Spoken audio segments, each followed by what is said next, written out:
just ready to go. She was just Monday. like snapping her fingers to the music here on Monday. Singing along. That's There's right. no words, but I did it. I'm Joe Arena. And I am Allie Hartwig. Victoria's off this week, hence right. the crazy little start here today. That's right. We've got a great show and a great week planned. It's in honor of the Wing Fest this weekend. It's Wing Week here on Winging It, and to kick off our first wing recipe is the hop-in. You know those guys from South Buffalo, they've probably got a new recipe. All they do is serve wings, so it's going to be a good show. It's going to be a great show. Yeah. We've also got our Money segment today. Money Monday segment.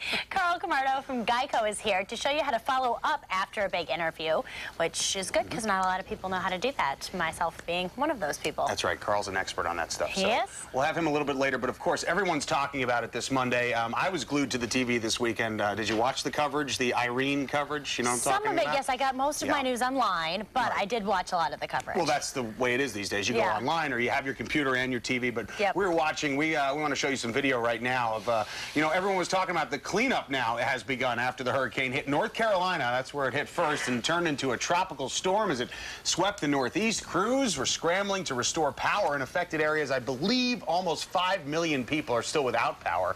And of course, Western New Yorkers, as you see the airport there, it's pretty empty because a lot of flights were just canceled ahead of time, at least, so folks didn't have to get down there to find out that awful news that their flight was canceled. We did have video of one guy this morning sleeping on a bench in the airport, and you feel for those people because I know his neck is just going to be killing him when he wakes up later today. Yeah. Oh, terrible. I had a friend actually who got her flight canceled. She wasn't at the airport. She never even made it there. But people who are making it to New York are a lot of volunteer firefighters, and they are going down for the first time since 9/11 to help out with this crisis, which is pretty cool because a lot of people helped us out with the October storm. So in About turn, 5 years ago, right? Yeah, we're helping out New York City. I think it's pretty great. And you know, firefighters in general are just such a brotherhood anyway, so they live for this stuff, and a lot of their bags are already packed. And I just want a little shout out. My mom was actually on weekend wake up this weekend because she was down in Long Island, and they evacuated her, and they were going to ride it out in the house, but the authorities say you guys are way too close to the water. You got to get out of there. And good job on the phoner, Mom. You did a good job. But yeah, basically everything's just flooded in New York City. So. Yes. We're going to talk about something now that's a little strange, as if hurricanes in New York City wasn't strange enough. You probably know somebody who's gotten their teeth whitened before, but now people can have their eyeballs whitened. This is just too weird. This controversial new procedure is called Ibright, and it brightens the whites of your eyes, which can get discolored by age, years of sun damage. Some doctors are against the procedure, though, and they say it could lead to more problems, and the operation costs $5,000 an eye. Per eye, right? Yes. So the whole entire thing, I assume you'd want both your eyes whitened. maybe just my dominant eye. I don't know. Yeah. I mean, I guess if you have an eye patch, you would only need the one. The whole thing reminds me of the the LASIK thing when that came out, the LASIK surgery, the corrective lens. You know, like when it first came out, though, people were skeptical because this is taking a scalpel to your eye, and you know, it's a serious procedure, and they are your eyes. So I think I would hold off on this procedure, and I don't know why eye drops just can't solve the problem. Well, that's the thing with LASIK surgery. At least there was a reason why people were doing it. It was helping them see better. Vision, which, you know, is something that you need to be able to do. You don't need to have really white eyeballs. Plus, who's looking that closely? I was going to say, who notices if your eyes are super white? I've always wanted to look like a cyborg. I don't know.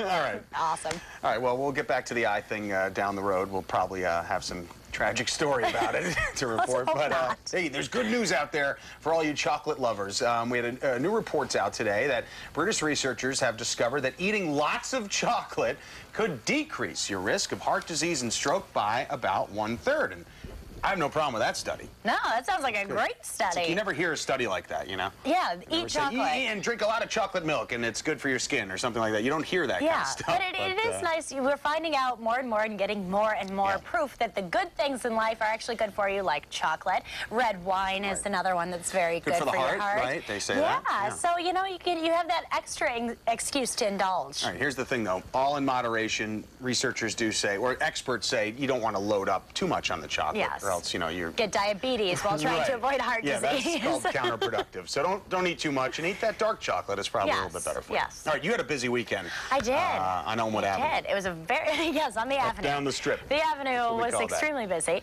Lauren Hall and I, our producer right there, there's the two of us, we were in a Dance with the Habit Dance Project, which is a local sort of company collective, and we performed a beautiful little number to James Brown's This Is a Man's World, and I hate watching myself dance, although I am extremely talented. You really are, though. No, when you get the chance to show it, you're pretty darn good. And so is Lauren. I mean, I don't know where she is now. She probably went and grabbed a sausage or something.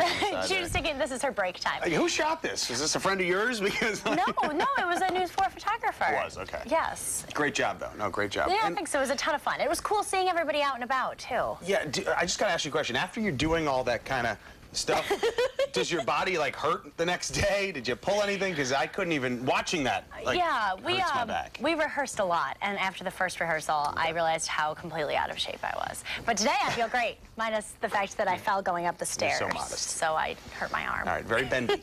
Yes. Like what I saw. Bendy. All right. Okay, here we go.